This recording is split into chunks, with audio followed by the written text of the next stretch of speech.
అధిక విద్యావంతుల ప్రయోజకులైరి, పూర్ణసుంఠలు సభా పూజ్యులైరి.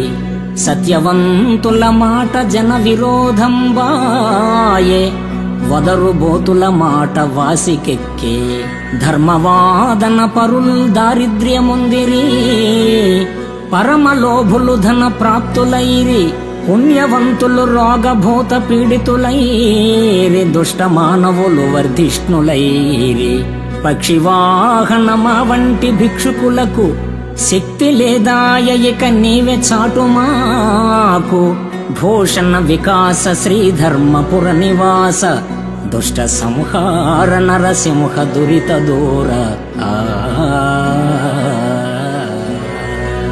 ఓ విశ్వమానస విహారి, గొప్ప విద్యావేత్తలు అప్రయోజకులవుతున్నారు, మూర్ఖమతులు ముఖ్యులై పూజ్యులవుతున్నారు. గుణహీనుల మాటే చెల్లుతుంది. ధర్మాచార సంపన్నులు దారిద్ర్యాన్ని అనుభవిస్తున్నారు. పిసినిగొట్టువారు శ్రీకి వారసులవుతున్నారు. మంచివారు రోగగ్రస్తులవుతున్నారు. దౌర్జన్యకారులు దర్జాగా బ్రతుకుతున్నారు. మా వంటి శక్తిహీనులకు ఓ పక్షివాహన, నీ పక్షమే మాకు రక్ష.